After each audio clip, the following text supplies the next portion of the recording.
Sahabat beriman, rahimakumullah.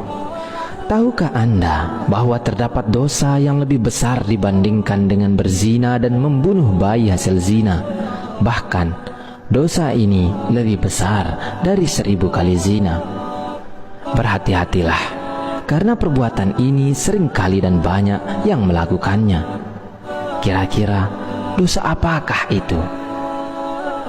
Dikisahkan pada suatu senja yang lenggang di zaman Nabi Musa alaihi salam, terlihat seorang wanita berjalan terhuyung-hayang, pakaiannya yang serba hitam, menandakan bahwa ia berada dalam duka cita yang mencekam. Tudung kepalanya menangkup rapat hampir seluruh wajahnya, tanpa rias muka atau perhiasan menempel di tubuhnya. Kulit yang bersih, badan yang ramping, dan roman mukanya yang ayu tidak dapat menghapus kesan kepedihan yang tengah meroyak hidupnya. Ia melangkah terseret-seret mendekati kediaman rumah Nabi Musa alaihi salam. Diketuknya pintu perlahan-lahan sambil mengucap salam. Maka terdengarlah ucapan dari dalam, "Silahkan masuk." Perempuan cantik itu pun lalu berjalan masuk sambil kepalanya terus menunduk. Air matanya berderai tatkala ia berkata, "Wahai Nabi Allah, tolonglah saya, doakan saya agar Tuhan berkenan mengampuni dosa keji saya." "Apa dosamu, wahai wanita ayu?" tanya Nabi Musa alaihi salam. "Saya takut mengatakannya," jawab wanita ayu tersebut.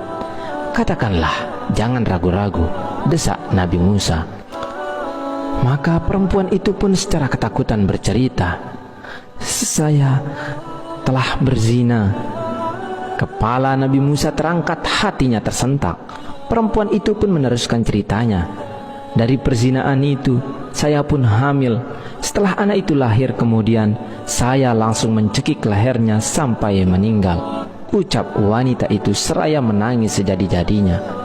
Mata Nabi Musa pun berapi-api, dengan muka berang ia menghardik, "Perempuan celaka, pergi kamu dari sini, agar siksa Allah tidak jatuh ke dalam rumahku karena perbuatanmu," teriak Nabi Musa sambil memalingkan wajah karena jijik.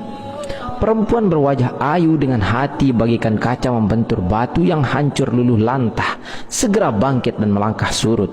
Ia menangis terangguk-angguk dan keluar dari rumah Nabi Musa alaihissalam. Ratap tangisnya amat memilukan. Ia tak tahu harus kemana lagi hendak mengadu. Bahkan ia tak tahu kemanakah kakinya akan melangkah.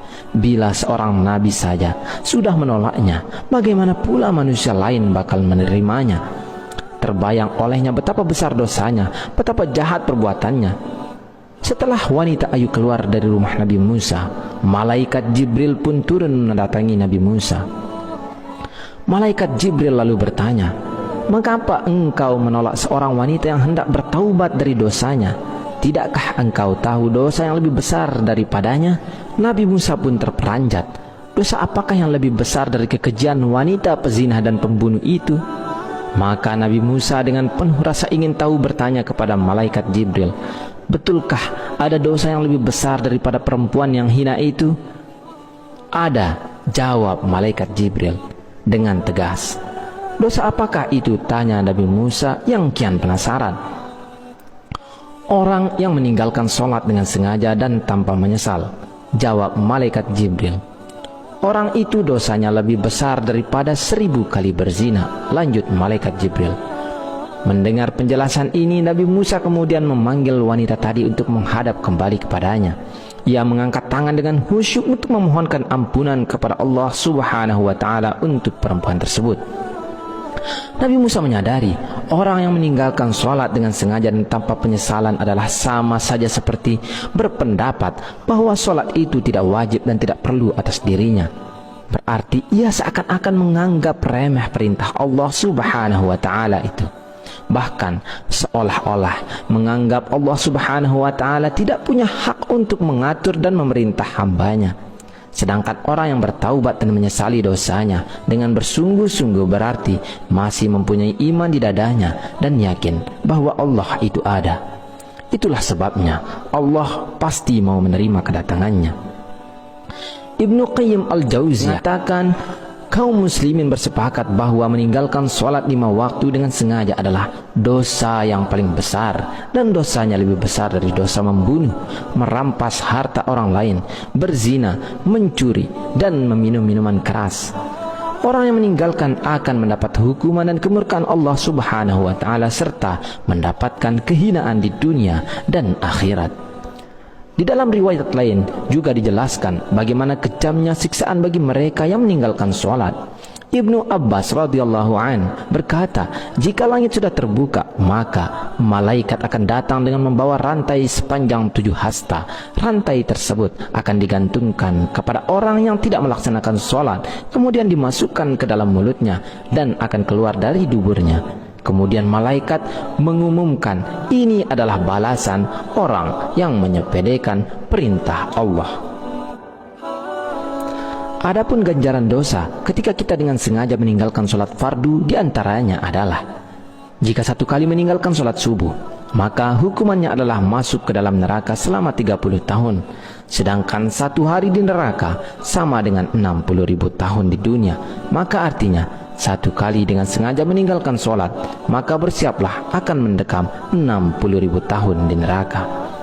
Jika meninggalkan 1 kali sholat zuhur, ganjarannya, dosanya sama dengan membunuh 1000 umat Islam. Jika meninggalkan 1 kali sholat asar, sama dengan dosa meruntuhkan Ka'bah.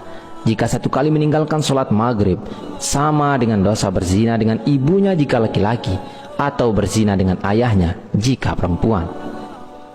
Jika meninggalkan 1 kali sholat isya, maka ia tidak akan diridhai oleh Allah Subhanahu wa Ta'ala untuk tinggal di bumi, dan akan didesak mencari bumi atau tempat hidup yang lain. Sholat merupakan ibadah wajib yang tidak bisa diwakilkan kepada siapapun, dan jangan tinggalkan walau sekalipun, meski dalam keadaan apapun. Semoga kita menjadi orang-orang yang senantiasa mendirikan sholat, melaksanakannya tepat waktu, serta mampu mengajak keluarga lainnya untuk sholat tepat waktu dengan istiqomah. Wallahu a'lam bishawab. Wassalamualaikum warahmatullahi wabarakatuh.